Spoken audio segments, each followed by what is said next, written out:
All right. Welcome to today's episode. We have a great guest with us here, a recent but yet dear friend, Mr. Jon Block. Welcome to the show, sir. Oh, yes, Rudy. Great to be here. Yeah. And John, I know we literally met 2 weeks ago. We went deep fast, didn't we? Soul Connection incident. Thanks to Tiamo and Diane Divitori. Yeah. What a wonderful serendipitous connection. And I'm so glad that we got to become friends and now having you as a guest on the show. Excited for today's interview for a variety of reasons. And I want to share with our audience here a little bit about your background so they lean in and get excited about tuning in. One, as an event leader, you want to tune in to what John's about to share because he's actually presented on over 500 stages and has mentored over 1,500 entrepreneurs on public speaking, live events, and also investing in real estate and other alternative investments, which we'll talk about in the podcast. He's even been hired to train HBO and Google. So you've been on some big stages. You've done some pretty big things, including founding a bunch of tiny homes, a tiny house block in San Diego's first ever tiny home village with 25 tiny homes. That's pretty cool. Yeah, could definitely share more about that, had its ups and downs, a lot of lessons from it, which is part of my passion for alternative investing. Yeah. And I'm going to be really curious to hear a bit about your transition from events or how you've combined events and investing. And you also have a beloved partner, Dr. Mancy, who is not on with us today, but unless she may come on for a future episode, who is your co-founder for your alternative investors legacy, your education and consulting company that specializes in those high returns and lower risk investments outside of Main Street, Wall Street. And you are the founder and creator of the Red Pill Experience, as well as the Abundant Tribe Leader. These are four-day events that you host around gathering affluential people and around the core values of health, wealth, and sovereignty. So really excited to have you on the show and hearing all about your experience with leading events. Thank you, brother. Yeah, the Red Pill Experience name digs right into the core philosophy of why do events. And I believe this to be true of anyone who's in the events business. We owe people something original that they cannot possibly experience on Zoom. And if they've experienced some version of this event before, then we owe it to them to step up our game. And it's a high bar to set because a lot of events have happened by this point. I personally have an aversion to hotel ballrooms. Whenever I go into a hotel ballroom, I immediately associate it with past events I've been to. So it's actually harder for the event leader to remove some of that residue from previous events, maybe the way that I've been sold to, for instance, at those previous events. And with Red Pill Experience, it's really calling forth people who are ready to think outside the box, starting with how we do the event. We use mansions for this. We bring in gourmet chefs. And every morning when I welcome people, it's dropping in, and then I say a little invocation to call forth the divine spirit to empower us to rise together. And then when we open our eyes, I say, welcome to your Red Pill Experience. This is a nod to the movie The Matrix for anyone who's not clear, that the context of there are various systems of control and oppression that stop us from having our greatest health, wealth, and sovereignty. And who is drawn to Red Pill, which is really exposing the truth, are these leaders who are standing for greater health, wealth, and sovereignty. So hence, outside the mainstream of whatever health, like pharma, Western medical system, wealth, like Wall Street's investments, corporations, anyone who is entrepreneurial and taking a stand outside of it, that's who we bring together. And it doesn't have to be just affluent people. Anyone who is out to experience an abundant life and aligns with these values, that's who we invite to join us. Awesome, brother. Yeah, in the agreement, we were talking about how things have changed in our current landscape. You're no longer focused on big events with 200 coaches in a room per se, but rather having more intimate, deeper relationships where there's more possibility for collaboration and creation inside of those containers. Love to hear more about your mindset and philosophy when it comes to this new approach with events, more intimate type of events, and just where you see the trend is going. It was in 2012 that I attended Millionaire Mind Intensive and the Peak Potentials. T. Harv Eker, he wasn't one leading, as Adam Markell. And I saw the way that they were selling from stage and the way people were rushing to the back, as if people were rushing to claim $5,000 instead of spending $5,000. I'd never seen anything like this. And I was just blown away by just how much money was cycling through at the back of the room. So I tried to do my own version of this. And I tanked so horribly, man. I didn't have as many people in the room as they did, but my first workshop, I had about 25 people there, friends, anyone I could rally together for an evening workshop. And I said, rush to the back of the room if you want to be a winner in life. If you want to be a stuck loser, then stay in your seats. What's it going to be? Doing my own version of what I saw them do over at Peak Potentials. And people just stared at me, irate, insulted. One guy said to me afterwards, actually a friend, Jason, he said to me, I'm never coming to see you speak again. If anyone asks, I'm telling to avoid you. This is a hostile environment you create. And that really hurt because I wanted to help people. I just thought I'm here to unstuck you. That was my rationale. Yet I recognized that I was being inauthentic. I was playing someone else's game, running someone else's race. And a year later, I tried to do the model that I saw as I grew my business and improved my salesmanship. I did an event called Coaches Business Summit, which is ironically named. And I did the free scholarship model. So I think $97 seat deposits and refundable when you get there. And I had about 50 people at that one. And I spent about 4 months just working on that exclusively. And then I made an offer for my $5,000 program and nobody moved at all. And I just got so frustrated with them at the program. I lost it. I'm not proud of this at all, but it's real.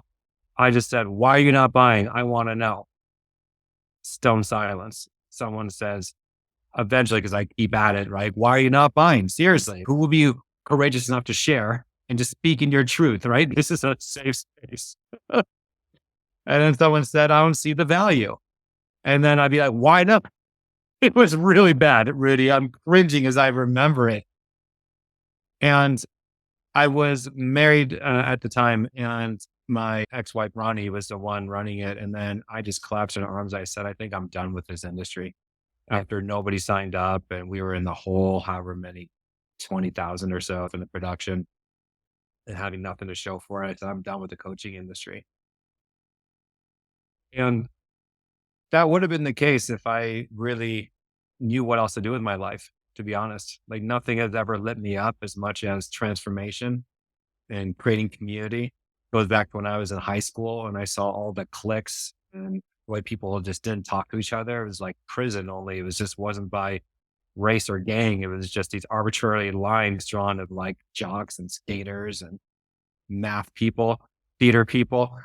And I threw a party when I was in senior year for my friend Bobak with the specific intention to melt all these cliques together. And I saw people talking for the very first time, having lunch together and for very first time, having friendships that carried them through the rest of high school. I thought there's no higher calling in life than to bring people together. So I knew that doing events was going to be part of my fabric. So I just had to do it in a different way and eventually settled on the retreat model. We were talking about how in the past, when we were growing up, there were maybe a handful of networks and some cable channels. Nowadays, there are millions of networks and channels between podcasts and YouTube, all the streaming. And what that points to is having smaller audiences. Like 60 Minutes can't get the audience that it used to. That's not the game that they are out to play anymore. There's a diffusion. Celebrity is not what it used to. You're going to have a Tom Cruise or a Brad Pitt emerge the way that you would back in the day. And that's because attention is so diffused. So it's having a core audience that really loves you and that will show up again and again for what you do. And to that regard, doing retreats, intimate events of say 15 to 50 people, that's really where I believe the industry is headed. Not so much to trying to cram as many people in the hotel ballroom as possible, trying to get 200 plus people. I find that game exhausting and not reflective of really the experience people want to have nowadays. John, that was a powerful story or a couple stories there that I heard. And I really put myself leading in as describing that nightmare situation of $20,000 in the hole, no one signing up, frustrated. You collapsed in your wife's at times arms, ready to quit. And I imagined many people, if not everyone listening to this, at some point had a very similar experience or has a very similar fear that they're going to experience that. Remarkable, man. Would you mind just going back to that moment and sharing what carried you through that moment? I know you had that experience as a child or a youth in high school that inspired you. What got you through that moment, ready to quit, but yet continued? It was truly not knowing what else to do with my life. I think when you're clear on your vision, that some part of you recognizes that you cannot unsee that. There's no turning back. And this is something I know to be true of anyone I've admired who's really attained something substantial in life. Arnold Schwarzenegger, Elon Musk, Oprah Winfrey. The plan B is to make plan A work. And for me, the plan A was having a thriving business where I'm leading transformational events. That was a non negotiable. So I always had that in the background. So there was a moment where I said, forget all this. I think that's just part of being human at times. And I went back to my one on one practice. I thought that was simpler. And then I filled that up. I had that game down by that point and was just reminded once again that events is really where we get to shine. And I believe so strongly in it too in the transformational space because this pressure on the guru, I've known some 10-figure business owners who just burned down, were so sick of their business and just wanted to get out of it. I knew a 7-figure business owner, coach who committed suicide. And I believe one reason for that is because of the pressure that the guru model puts on us. I have all the answers. Come to me, learn my signature system, and you can have some semblance of my success. And there is a low grade narcissism to it. And more than anything, this pressure, this presentation kind of celebritizing thing that don't resonate with. And when you focus instead on tribe and say that, all right, this is a tribe that I'm curating, I'm being paid well to be the leader of this tribe, to curate the group, to be the host, creating the experiences.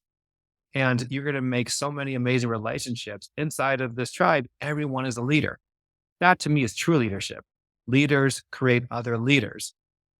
This is something that's got roots in Martin Luther King, where it's been said by Michael Gerber, and I read the E Myth. He said that the tragedy of Martin Luther King was that he was not an entrepreneur. Incredible visionary leader. And he had some leaders underneath him, yet what it took to really create a movement or a business even that could end racism in America, it fell short. Versus someone like Walt Disney, who created leaders underneath him to carry on after he passed. This is something I feel really strongly about is that type of leadership. And I think a lot of coaches and speakers are caught in their own advertising and their own system. And there's a scaling issue and forget exit strategy for many of them. And that's what we want to disrupt by saying, all right, you're going to create a tribe that actually has some brand equity out there. And there are examples, whether it's a CEO space, a group that I'm part of called Bellwether Alliance, many out there that don't really predicate themselves, BNI certainly, Ivan Meisner's, where it's not predicated on the face and personality of any one person. It's about the quality of the tribe. I believe this is what people are craving right now, especially since so many people see themselves as an expert. Yes, there's teaching and guidance that needs to happen, and let's let people shine in their expertise within the tribe. Yeah, so powerful, John. What I'm hearing you saying all that is that there is a distinct disadvantage to the guru model. Not only the stress of trying to live a somewhat perfect life, but also the inscalability of it, like not having true leaders that can run a business beyond the guru. You referenced The E-Myth by Michael E. Gerber. And I remember also reading that book, actually, my late mentor, Vernon Labia. That was the one book that he told me I had to memorize if I wanted to have any success in business. And in that book, he specifically talks about overly talented people being the bane of the existence of any business. I forgot that. Love it. Yeah, the same point you're making is, hey, you can't build a business on one personality, right? You have to be building leaders, systems, processes, tribes, things Just to make the beyond. star. So that's what made me think of it. He said that. I'd be curious to learn more a little bit about how you go about building these tribes and teaching other people how to build these tribes around the core values of health, wealth, and sovereignty. I know you do the red pill experience twice a year. And then from there, you lead people into the Abundant Tribe Leader Program. Can you tell us a little bit about that and how you do it? Yeah, RPXP, we host 2 times per year. It's a 4-day in-person retreat. I happen to live in San Diego and I'm pretty meticulous about the event experience. I do have a film background, so I see it as an obsessive film director would be creating it. So I like my multiple site visits, and we happen to be fortunate where it's a destination for folks. So we do like to rent large estates in San Diego for it. And the values of health, wealth, and sovereignty is what Dr. Monsi and I have come to. Just it unified us on our first date. This is what we're standing for in our own lives and for humanity. I do believe in that statement about true love exists not in staring into one another, but outwards in the same direction. This is the same direction that she and I were staring, and that a couple has to stand for something. I could go on a separate tangent on this one, the difference it makes when a couple truly stand for something, and then a lot of your disagreements have a lot less weight as you're up to something big. And as we looked to what was missing, health, wealth, and sovereignty, we thought, who would be our partners in realizing this? And this is a framework for any tribe leader to consider. What are you standing for across humanity? Play a big enough of a game that you pop up this umbrella or this big tent. I think of myself as a PT Barnum of sorts, where I pop up the big tent and then invite the stars to shine underneath it. There are other people who are also going to resonate with health, wealth, and sovereignty.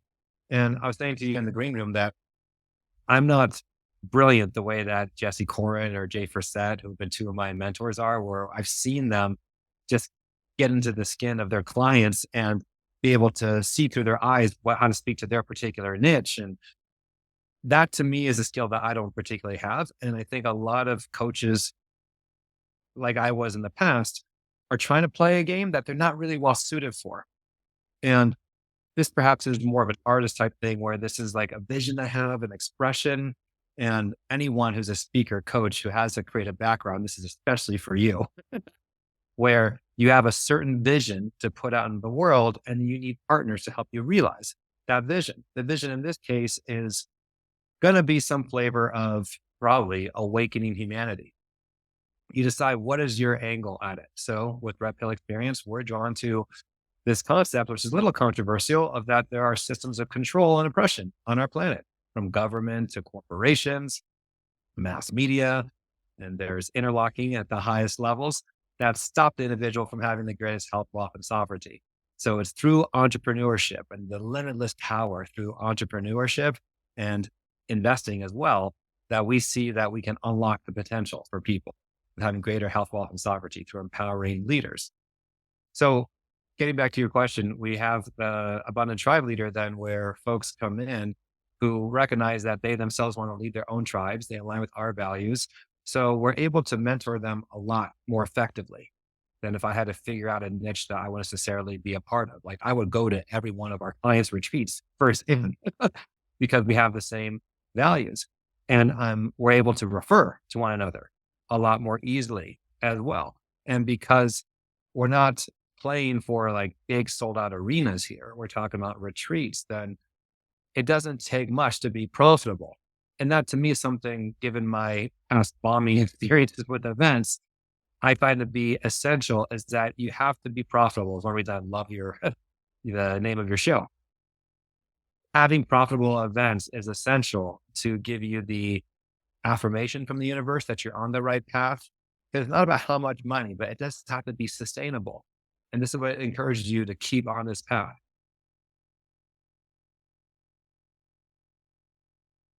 Yeah, thank you for sharing that, man. Being here, you say is that profit is actually feedback that you're on a path.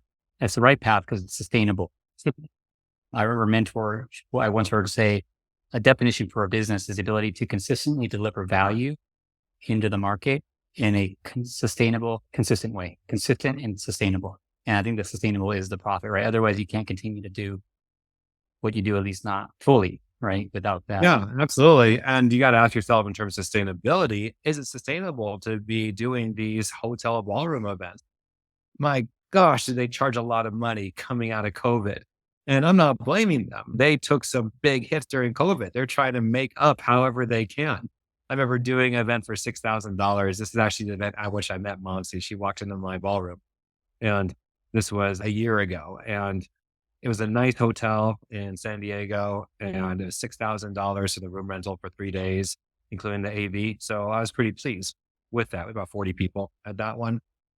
But then the next one, they clearly had a discussion about not making enough money off my events because he said for me to come back, it would be a $20,000 minimum, food and beverage minimum that I would have to hit in order to have access to those rooms. And I took that as a nudge to go in a different direction. And it's not like that's a lot of money in the grand scheme of things. It just did not reflect what I wanted to put out energetically because I knew that it would put a certain responsibility on me to sell if I was doing the lower cost model, which I've since shifted because it's part of the pivot towards really leaning into retreats. I've done music and arts festivals. I've done conferences. I've done lots of seminars. And it was really as of a year ago, I said retreats is really where it's at. And some of these things clicked into place in terms of where the industry is headed. And we sold out both of ours that we've had so far. We had space for 25 at the first one, got 25. We had space for 40 at our next one. We got 40. Next one, we're playing for 60. And that's what's going to happen there. And in my consciousness, that's the only way it can go. We have Tribe now as part of our year-long container. So that's part of how it works to fill the room. So as a strategy, you want to have your equivalent to Jesus and his 12 disciples as a tribe leader. Decide who are your loyal, dedicated fans. I know that Tim Ferriss has a quote along these lines about your 100 loyal fans, I think it is, or 1,000 loyal fans. And that's a different kind of game than, say, the retreat event business. I would say 12 is a very good number to shoot for. So if you say, all right, first retreat, get my 12 people in and create this incredible bonded experience. And Jesus is a great example because of the unique, groundbreaking, controversial philosophy of what is known as Christianity at the time. It stood out to people. It was in the sense of, I'm getting something that I can't get anywhere else. That's a standard to hold yourself to as a speaker and event leader. And it bothers me, frankly, that speakers don't hold themselves to that standard, that they're recycling too much. So we've had so many great visionary leaders to model after: Jesus, Martin Luther King, someone like Elon Musk or Steve Jobs. I mean, you can apply a lot of their unique, groundbreaking philosophy and how they've been uber successful with it, and then say, how am I bringing this to the retreats? Because I owe people something they haven't seen before. Is it risky? Yes. Is it going to confront your sense of being approved of and liked by everyone? Yes, I've got that from childhood, having been bullied so much and eating lunch by myself every day for 2 years straight, seventh and eighth grade. Yes, I have this thing about acceptance and fitting in. And what I know to be true is that the deeper you go in yourself as a tribe leader, the more your tribe appears. And when they do appear, the more they will stand by you, the more they feel there's something unique here. I'm going to keep coming back and tell my friends to keep coming back. Mm, yeah. I'm really hearing that you're committed as a leader, as a tribe leader, as an event leader, to creating unique experiences that people just can't get anywhere else, and not just recycling something from T. Harv Eker as an example, but really creating a unique experience. And also the power of gathering your 12 loyal fans or followers and really building that way, building with foundation of that small loyal circle. Yeah. I'll give you another example is that while a masterful communicator, so that was a 3-day event I led a year ago, where then I paid 6,000 for that ballroom. And then Monsi walked in halfway through day 2 during the plant medicine panel. And she thought, why is there a plant medicine panel happening during a communication seminar? I dig this. This is different than what I thought it was going to be. And I didn't expect to have a life partner come out of that initial experience. It just shows that if she could have that experience, others can as well. Where I believe in the power of plant medicine. It's been really transformational for me. It's impacted my mindset, communication. It fits. It draws me in my heart more, which of course affects your communication. So it'd be remiss for me not to do a discussion about plant medicine there. and just bring all of yourself into the event. I think this old adage of don't discuss politics and religion with people has to be contextualized. I wouldn't say to make it front facing is the way to go, but certainly once people are in your event, you can use these as opportunities to break past stigma, projection, ego, control attachment, and really create more unity in the room. And I would assert Mhm. if you are a tribe leader, that's one of the reasons you're on planet Earth is to create more unity on this planet. So I would say go for those topics and you're right. People will love you for it. Yeah, I said religion, politics, and money. Don't talk about that. That triggers people. But I get what you're saying. In your event, you have a container. Use those as tools to help people see where the opportunities are for them to actually grow closer together. Yeah, hold you to a standard too of being a masterful communicator and being someone who honors all people. If you talk about politics, for instance, you get to honor all sides before you actually get into the meat of what you're here to say. And Mhm. that framework, I think, is very useful. Just as a quick point here, that if you can be someone who honors all sides of a situation, you can do that with a person. Then anytime you have a conflict, you are a gift to humanity. Yeah, it's only because you decide that, all right, I've got something to say about this topic. The cost of admission to enter this particular theme park is that I honor everyone up front and then throughout too. I'm not blaming anyone. I believe there's a lot of value and where people are coming from with this. And here's my particular take. You get to decide what's true for you or not. In that regard, there's nothing polarizing about it. And this is where people fall short, obviously, is that they lead too much when it comes to these topics of, I think this way, I'm trying to jam my point of view down your throat. Of course, people are going to recoil and fight back against that. We get to rise above that. Mhm, mhm. Yeah, one of my mentors, Scott Damone, my communication coach, actually talks about the concept of steel manning, being able to describe someone else's perspective as well, if not better than they can, before trying to make your point. Yeah, Yeah. yeah, it's a skill that he says has been lost or overlooked where we're at today, and people are just so fixed on their arguing their point. We're bringing it And back, man. And this is where, as speakers and coaches, we're the Jedi of the universe. I went to USC Film School, so it was Star Wars, George Lucas everywhere. And what that imprinted on me, though, is that, especially as I am, where I go beyond the surface of things, Star Wars is, to me, not so much about the special effects. What stands out to me is the Force, the Jedi, as a way to bring light across the planet. I do see speakers, coaches, transformational leaders as the Jedi of planet Earth. And we've been too locked up in our bubble. Basically, we have the best trained army in the world that is just behind the castle gates, drilling over and over again to each other and not going beyond where there are all kinds of chaotic issues happening in the world. And how each person addresses it is up there to themselves, but we do care about philanthropy is something that we are getting more into now. We've had to sort out some of our offerings and so forth, but I'm very clear that's part of our path is to take it to the streets, so to speak, as much as we can. And the issues that we discussed too, that's basically where most of it happens is inside the actual events to be able to not separate ourselves from what's happening in the world. I think as leaders, we get to draw the correlation between if we do this work, here's how the world becomes a better place. Here's how someone who's starving in Africa could potentially benefit from the decision that you make in your business. Like I said, with a couple, like looking out in the same direction, that's what the mission is so important for a business. That's why it's what calls you forward despite those tough times, bombing at an event.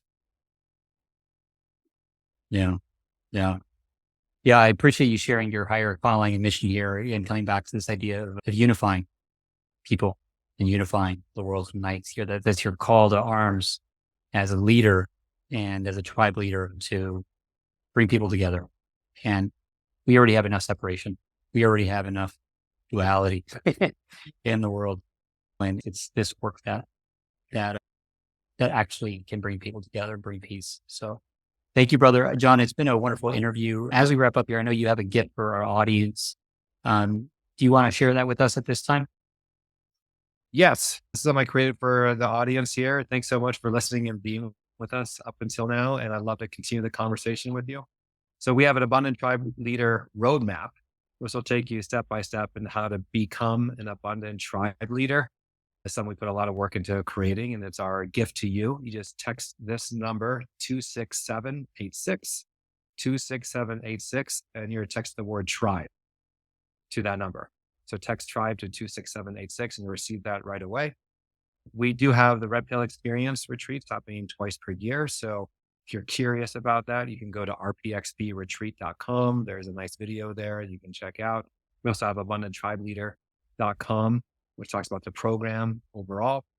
It has more videos there. And then we do have alternativeinvestorslegacy.com, which is really on next level in terms of busting out of the financial matrix.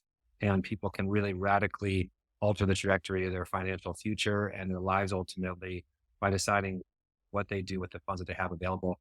So we have resources on there and you can book a call with us to pursue that further too. Awesome. Thank you so much for all these resources. Go ahead right now, take out your phone and text the word tribe to 26786 to receive that abundant tribe leader roadmap. I'm going to do it right at the end of this interview because I want to check it out myself. Thank you, John, for being on with us today. We'll be sure to include all these links in the show notes. You can go ahead, if you're listening to this, go down the show notes and you can find all the links that John has referenced. Thank you, my friend. Have a wonderful day. Thank you, brother. Together we rise. Together we rise.